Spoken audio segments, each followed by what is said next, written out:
tidak beberapa div untuk mengerjakan ya. Oke, dalam proses ini nanti kalau pas UAS ya, jika soal ini nanti saya keluarkan ya, itu paling tidak skrip utamanya di dalam div untuk membagi beberapa halaman itu ya. Nah, itu perlu. Nah, ini saya kirimkan filenya ke page-nya ya, div.html. Hmm. Itu Anda bisa buka. Oke, Anda bisa buka filenya. Jadi itu contoh pengerjaannya ya. Oke. Nah, kalau Anda bisa lihat itu ya filenya, jadi yang harus itu kan contoh jawaban singkatnya ya. Jadi yang harus disiapkan ya, yang harus disiapkan itu eh, komponen div-nya ya. Coba saya buka dulu di Notepad ya. Oke, dan saya buka di browser. Oke. Nah, saya search skin horizontal aja. Oke. Nah, ini kan contoh atas itu ya. Nah, atas itu Anda bisa lihat PPT-nya. Nah, itu ini kita atur navigasinya itu. Ya. Kalau kita inspect elemennya, ya, berarti kan ada ininya ya. Nah, kita bisa lihat layout-nya ya, atau compute-nya ya. Nah, itu kan ada ini, Anda bisa sesuaikan ya. Karena ini sudah bootstrap, berarti dia akan menyesuaikan ukurannya. Kalau di sini kan ukuran layar saya ya. Nah, kalau Anda lihat di situ kan perbedaannya yang belum saya selesaikan itu garisnya. Nah, nanti waktu ditanya di UAS ya, di mana div-nya itu eh, apa sudah Anda bagi ya, yang dikerjakan itu adalah dev main utama untuk membagi layarnya ya. Nah, jadi kalau misalnya di atas, di setelah body, navigasinya sesuaikan ya, ada beberapa. Kalau bawaan bootstrap yang ini ya, beraset bootstrap, biasanya kan skripnya bisa langsung HTTPS menuju ke lokasi bootstrapnya ya. Kemudian Anda bisa sesuaikan. Nah, kalau kita lihat di sini ya, ini kan berarti sini adalah logo ya misalnya. Dan ada search, Anda tambahin sendiri. Contoh dari saya kan ini ya, subheading-nya sudah saya berikan itu. Kemudian ini kan tinggal Anda kasih frame ya tadi, gambar yang tadi. Anda sesuaikan. Kalau di sini ya, berarti kan ini ada frame, ada kotak ya, ada kotaknya div-nya dikasih tebalnya, tebalnya kelihatan harus satu gitu ya. Nah, itu nanti akan menyesuaikan. Nah, div ini sudah sesuaikan, ada stylenya, di bawahnya ini ya, nah, pastikan. Dan di sini ya, Anda bisa tag di sini. Nah, kemudian bawahnya lagi dan sebagainya. Cuma ini kan belum diberikan garis ya, seperti pada PPT tersebut. Ya, Anda bisa sesuaikan. Ini contoh solusinya sedikit ya. Kemarin kan juga di dalam pengumpulan di drive-nya ya. Nah, nanti sebelum UAS ya. Nah, itu nanti yang mana yang belum dikumpulkan di drive, biasanya kan saya cek ya untuk dikumpulkan. Ya, kalau sudah selesai ya biarkan saja ya. Nah, bahwa nanti jawaban yang betul ya, jawaban yang saya sesuaikan dengan yang di UAS itu adalah yang seperti ini. Jadi tidak semuanya detail, tapi yang penting tahu div-nya di mana baginya. Ya. Div yang pertama ada dua div lagi percabangan di dalamnya dan sebagainya. Nah, itu yang perlu diketahui di strukturnya. Seperti Anda lihat yang di sini. Ya, untuk div-nya. Kalau kita HTML totalnya kan ini ya, margin, border, padding, masuk sini tengah ya. Nah, kita klik, nah itu keluar ya. Kita bisa siapkan footernya, footernya yang bawah ini ya. Nah, berarti yang di atasnya ada div ya, yang ini div dan ditutup div ya. Kemudian di sini HTML HTML pendukung ya bisa Anda sesuaikan. Yang masuk ya kalau div ya ada div container yang pertama, kemudian ada div row ya bisa disesuaikan sampai ke dalam lagi di bawahnya. Ya. Nah, nanti kalau di UAS ya muncul soal sejenis yang misalnya div-nya lebih banyak lagi, tidak usah bingung, di mana Anda harus meletakkan div-nya ya misalnya nanti ini keluarnya 9 gitu ya. Nah, diff-nya lagi di mana dan diakhiri di mananya juga harus tahu. Oke, itu ya untuk bahasan yang bootstrap yang di praktikum sebelumnya. Nah, untuk hari ini saya akan bahas di CSS3-nya ya. Jadi kalau secara teori mungkin kita pakai modul ini saja ya. HTML5 ya. Anda bisa baca langsung di situ. Jadi kalau HTML5 itu lebih banyak digunakan elemen-elemen tambahan yang sifatnya bisa dikatakan secara semantik atau bisa dikatakan baru dengan halaman web modern ya, headers, footer, navigation bars, sidebars dan sebagainya. Yang mana ini sesuai dengan yang ada di Bootstrap yang bisa kita pakai kelasnya itu untuk membentuk halamannya. Nah, yang pertama beberapa unsur yang baru di HTML5 itu ada artikel ya. Ini digunakan untuk mendefinisikan item yang sifatnya independen pada halaman yang dapat didistribusikan sendiri. Misalnya langsung ya di situ ada berita, posting blog atau komentar ya. Anda bisa berikan tag ini ya, artikel kemudian tutupnya sama. Nah, seperti contoh yang saya berikan tadi itu kalau mau nambah lorem ipsumnya di sama itu ya, di setiap paragrafnya bisa langsung pakai kelas ini. Kemudian ada section. Section ini merupakan bagian dari sebuah dokumen atau aplikasi seperti bab sifatnya, bagian dari sebuah artikel atau tutorial, misalnya bagian Anda baca sekarang ini bisa dikelilingi oleh elemen section ini ya. Nah, berarti segini ya di HTML5 ini. Kemudian ada nav. Nah, nav ini adalah untuk link navigasi pada halaman web. Jadi kalau kita kasih nav gini, kemudian di bawahnya ini ada kalimat ya atau nama URL-nya, nah itu biasanya sudah langsung bisa kita isikan source-nya, ya mau diarahkan kemana. Kemudian ada aside-nya, elemen baru ini dapat digunakan untuk menandai sebuah sidebar atau beberapa konten lainnya ya, yang dianggap terpisah untuk konten sekitarnya. Contohnya adalah iklan. Jadi misalnya di beberapa artikel ya, kemudian ada konten terpisah sedikit gitu ya, apa 2-3 baris bisa pakai ini. Kemudian H-group untuk beberapa kasus halaman artikel atau bagian mungkin memerlukan lebih dari satu post di mana dapat memberikan subjudulnya atau judul di subjudul. Seperti kalau kita ngatur di blog itu ya, ada misalnya ada WordPress kategori A punya artikel A, B, C ya. Di setiap artikel A ada bawahnya lagi dan sebagainya. Nah, yang tidak kalah penting ada unsur kanvas ya, satu satu aspek yang paling penting dari HTML5 karena memfasilitasi produk grafik ya atau bisa dibuat animasi ya di mana untuk misalnya di dalam proses permainan interaktif ya, game ya misalnya aplikasi Paint, grafis dengan cepat tanpa memerlukan plugin eksternal. Seperti misalnya kalau dulu ada Adobe Flash ya ataupun memberikan apa action script ya yang bisa kita compile ke web. Tapi kalau di sini di teknologi HTML5 kita bisa menuliskan simple script untuk menggerakkan objek yang sudah digambar di dalam web. Nah, kemudian tidak kalah penting lagi ada audio dan video. Nah, ini memungkinkan developer web untuk memasukkan konten multimedia ya tanpa bergantung pada pengguna pemilik browser atau plugin tambahan atau coding tambahan.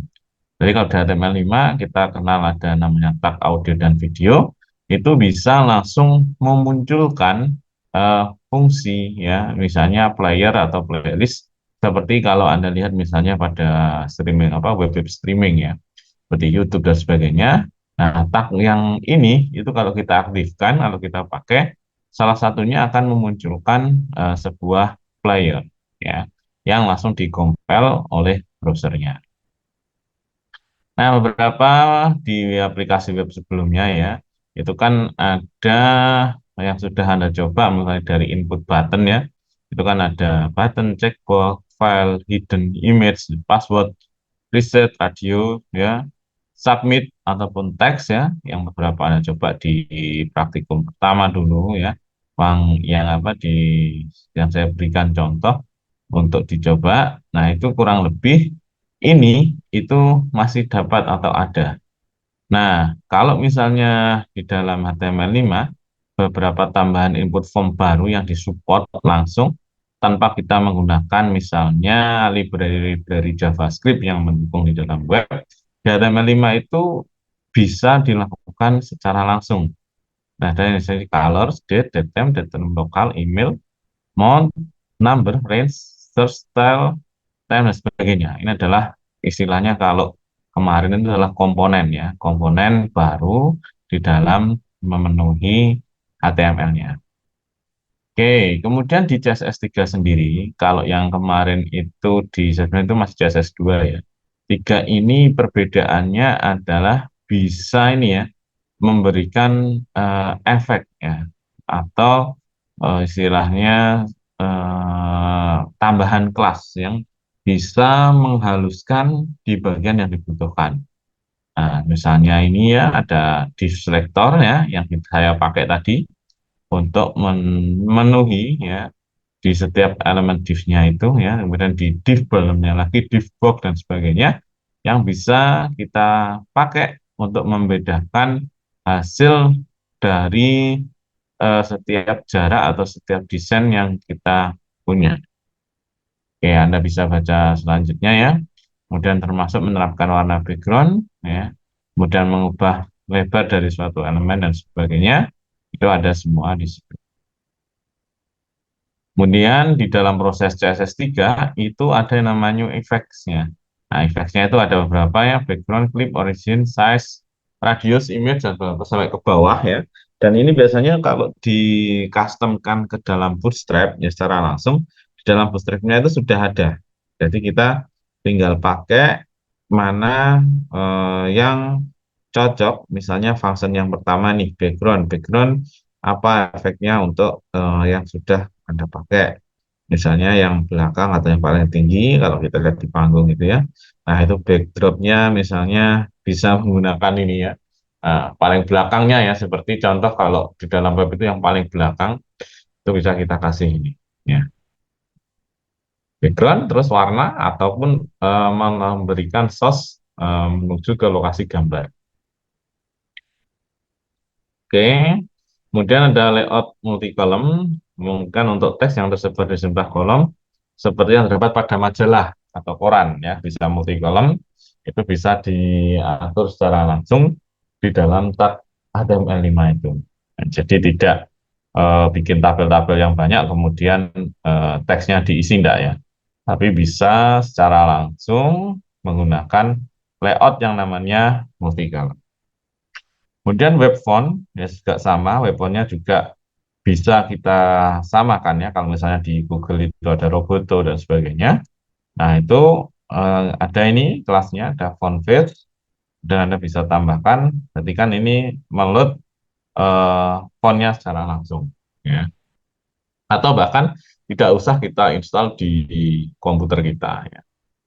Kemudian new colors beberapa ada yang sifatnya kalau sekarang kan ada dark ya, dark saturasi yang dark atau saturasi yang high ya, ataupun yang terang ya. Nah itu kan ada ya. Nah itu kalau di dalam web biasanya masuk ke new colors dan itu sudah support juga di dalam webnya. Seperti Anda kalau misalnya di saat browser tertentu atau di aplikasi tertentu Anda aktifkan dark mode-nya ya itu akan mempengaruhi hasil tampilan secara umumnya ya atau temanya ya kalau di CSS3 itu sudah ada juga di kelasnya ini.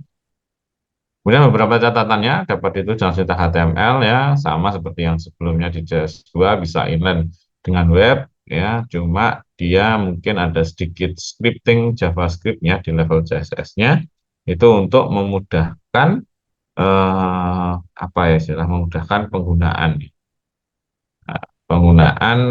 tone warna yang dipilih.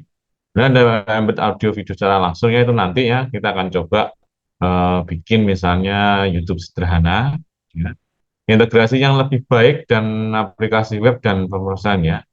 Kemudian ada inline ya, di sini ada mat dan SVG dengan dot yang lebih sederhana di mana fungsi mat ini untuk menggunakan animasi atau menggerakkan sebuah objek itu di level CSS-nya mampu ya.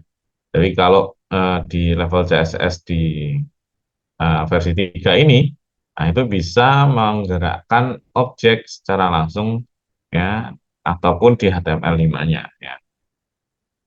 Oke, dan untuk misalnya browser lama yang meload sebuah sistem yang ada CSS 3-nya, ya itu masih bisa, masih ada, sehingga tidak merubah setiap baris codingnya. Oke.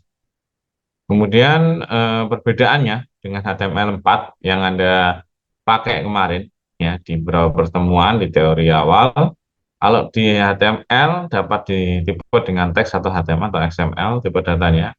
Kalau yang jelas di HTML5 itu bisa kanvas ya untuk memplay ya istilahnya memutar apa ya istilahnya ini audio video secara langsung ya. Itu nanti ya ada di 2 minggu ke depan ya. Contoh misalnya kalau kita bikin audio video dengan menggunakan HTML5 dan integrasi doctab inline langsung. Jadi ini seperti strukturnya. Jadi kalau application-nya dia XML plus XHTML itu bisa dipakai ya atau diabstrakkan di paling tingginya di teknologi HTML5 ya. Kemudian lanjut di HTML5 Anda bisa dapatkan ya perbedaan ya kalau signifikan sih di sisi ini ya di sisi code-nya ya. Ya, siapa tahu nanti keluar di UAS ya. Kalau HTML4 biasanya kan head title apa gitu ya nama titelnya. Kemudian nanti cukup dengan nama head-nya juga ya. Kalau sini ya title head. Nah, kemudian tidak ada yang berbeda di sini, cuma munculnya di sini. Biasanya kan pakai div satu babisnya body ya. Nah ini biasanya langsung pakai header yang pertama. Nah, satu pengennya apa ya, dia masuk ke dalam div berapa ya. Biasanya kalau urutan yang paling tua ya, yang paling senior itu kan satu ya. Di ini kan masuk ke div yang pertama misalnya di sini. Ya. Ini kan dia kan kalau di sini setelah body ya kita bisa lihat dia div sudah bagian dari header. Nah kalau di HTML5 header ditenali sendiri ya nanti dikurung tutup di setelahnya ya. Kemudian navigasinya juga diberikan kasih navigasinya langsung hasilnya ya. Kemudian lanjut ke beberapa proses ya artikel teks dan sebagainya. Nah ini ya, nah ini adalah untuk menulis ya. Kalau di sini kan biasanya kan pakai H1, H2 dan sebagainya. Nah, div selesai yang bawah ya. Biasanya kan ada nav section, ini selesai section yang pertama ya berarti ini section yang nah ini ya section ini sama ini yang pertama. Dan navigasi masukkan navigasi yang ke yang di sebelahnya ya. Dia di bawah itu div ini ya. Nah, kalau nav berarti ini akhir dari ini ya. Nah, yaitu ada istilahnya semacam harif itu adalah untuk melingkan ya. Oke, itu L, E, kemudian ini untuk hasil misalnya ID apa teks yang akan dilakukan di baris itu. Ya. Masuk ke dalam ya ini masih ya kalau namanya div-nya banyak sekali. Kalau ini tinggal terstruktur ya H2 bla bla bla H3 dan sampai eh, totalnya. Oke, nanti bisa Anda bayangkan secara teknis dengan hasil yang sama, pada sintak ini HTML5 itu lebih sedikit dibandingkan dengan sintak pada HTML4. Oke, oke, lanjut. Setelah itu CSS, sejarah singkat dan sebagainya Anda bisa baca sendiri. Lanjut, beberapa mas tidak saya bahas ya. Tentang teknikalnya Anda bisa baca sendiri misalnya untuk p.write, p.left dan sebagainya. Itu demikian rupa juga apa ya, hampir sama dengan kehidupan sehari-hari kita ya. Nah, beberapa di situ ID selector sampai ke kode HTML ya, eksternal dan sebagainya. DCS3 juga mengenal seperti itu. Nah, nanti sampai di bab ini ya, untuk pertemuan kali ini ya. Oke, Anda pelajari sampai di bab ini, nanti di minggu depan ya akan eh, akan dibahas lagi untuk langsung kepada contoh. Oke, yang sekarang berarti ada div itu, ya Anda coba sesuaikan dengan contoh dari saya. Ya, kalaupun sudah selesai ya biarkan tidak apa-apa meskipun tidak pakai div. Tapi era nanti ya, kalau kerja di industri, div itu dari aplikasi sebelumnya atau yang lama itu akan lebih familiar ya untuk kita terapkan. Oke, hari ini mungkin tambahannya nggak lama-lama dulu ya, karena kan kosongnya sampai jam 11 ya. Nah, itu Anda pastikan sudah absen. Nanti Senin ya, kita akan lanjut ini ya, sambil Anda selesaikan, tidak ada tugas ya, pastikan yang bootstrap itu Anda sudah mengerjakan sendiri-sendiri. Ya, nanti di dev akan saya minta untuk mengumpulkan hasil akhir masing-masing ya, Anda sesuaikan, usahakan sama ya. Nah, usahakan sama ketika ada garisnya di dalam kotak tersebut ya pastikan sudah ada garisnya. Ya. Selanjutnya minggu depan kita akan bahas satu tool dari Adobe ya, Dreamweaver yang lebih mudah seperti ini bentuknya. Untuk kita klik-klik saja ya modelnya tanpa menghafal sintak. Karena fokusnya di desain webnya. Baik, saya cukupkan dulu. Sampai ketemu hari Senin ya. Kita hari Senin ada. Karena kan sudah mepet untuk mengganti waktu libur di sebelum Lebaran kemarin. Oke, saya rasa cukup untuk tambahan yang ingin saya sampaikan. Nanti pertanyaan disimpan dulu. Kita akan ketemu di hari Senin ya, sesuai dengan jadwal. Dan pastikan Anda sudah membuat div ya masing-masing sesuai dengan Bootstrap dan bisa mengikuti contoh yang saya berikan kemudian dilanjutkan untuk sesuai dengan PPT. Mungkin itu saja dari saya akhiri dulu diskusi kita bisa lanjut di hari Senin ya. Sekarang sudah 10.42 ya. Anda akan mau ganti kuliah karena jam 11 ada kuliah. Oke, saya cukupkan. Sampai ketemu lagi. Masih dalam suasana Lebaran ya. Mohon maaf lahir dan batin untuk semuanya. Saya tutup kuliahnya. Wassalamualaikum warahmatullahi wabarakatuh. Waalaikumsalam warahmatullahi Alhamdulillah, wabarakatuh. Terima Pak. kasih, Pak. Oke.